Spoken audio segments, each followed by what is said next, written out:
More than half of people think Britain is moving in the wrong direction in a blow to Keir Starmer. We're going to read into this more from The Independent, you guys. Let's go.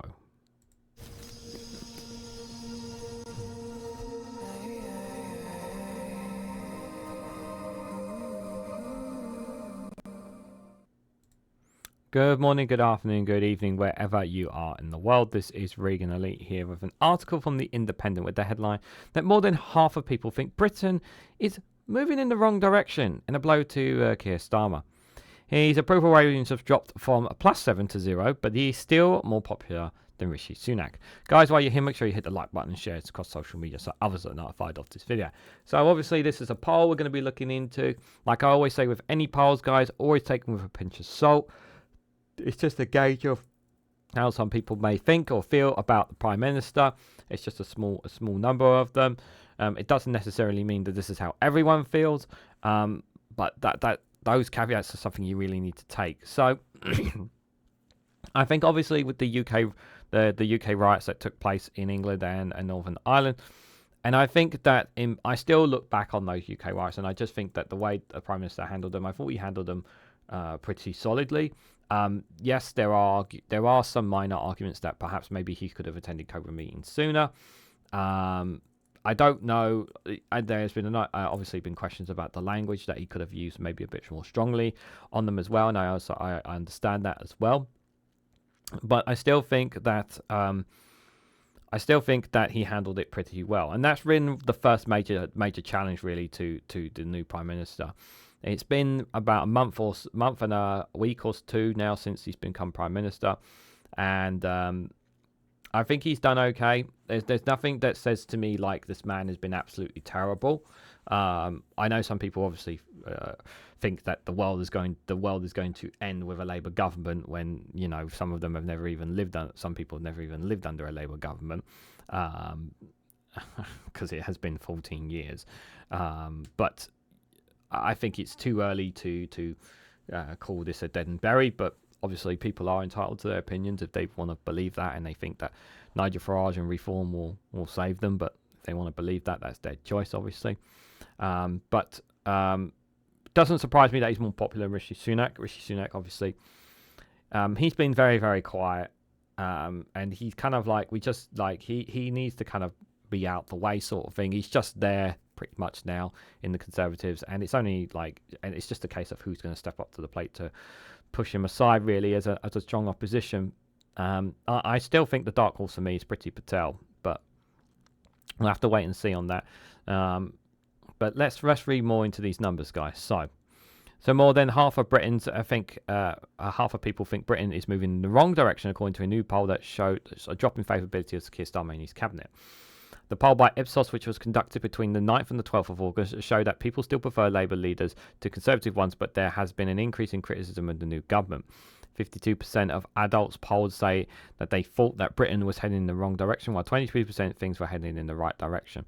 It's far too early. It's far too early to say that. You have to also remember at the time of this recording, many MPs have gone on holidays and whatnot as well, because obviously this is the time of the year where politicians do take a break.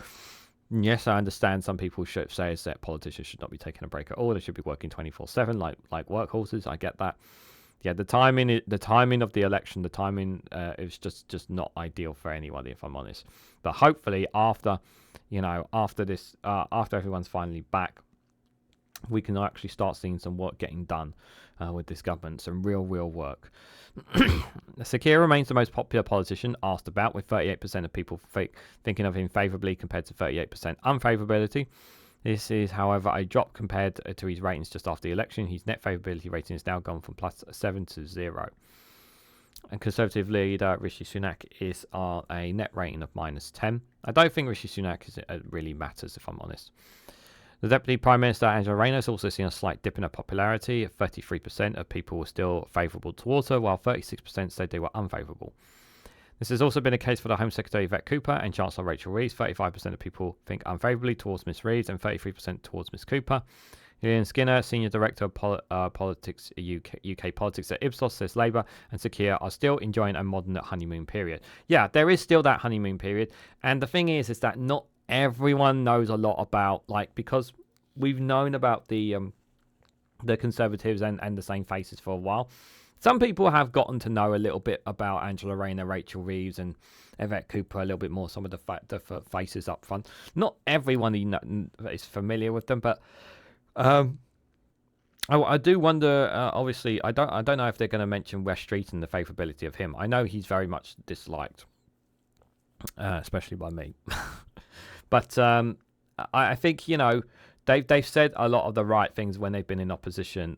Rachel Reeves, Yvette Cooper, Angela Rayner. But whether, obviously, now that they are in power, obviously it's just like, you've talked all these things, now we need to see it. And like I say, people are very impatient. People expect everything to get done straight away. People just don't have patience. And I always said, let's see after 100 days in office what they actually do. Then we can kind of go graft on what they have and haven't done since then. I think that's really, really important. He said the public feels somewhat more positively towards them than he did before the election was called. They are more popular than the main opponents, and their ratings are above the equivalent figures for Boris Johnson and the Conservatives 2 months ago after their 2019 victory, and above the 2 months after Rishi Sunak became Prime Minister. But Labour's ratings are not impregnable. For example, Boris Johnson benefited from a bigger halo effect at the start of the COVID pandemic. Yeah, that's true. There are signs of a small increase in public criticism of Labour. The Prime Minister and other key cabinet ministers this month, just as important as their long-term prospects, is the level of pessimism around the state of the country. This is not as bad as it was under the Conservatives, but half of Britain still think they're going in the wrong direction, and delivering on the public desire for improvements will be the key when the honeymoon period ends.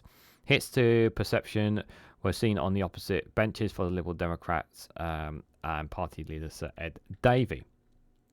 Some 22% said they were favourable towards Sir Ed, down from 29% this week following the election, while 31% said they were unfavourable towards him compared to 26% in July.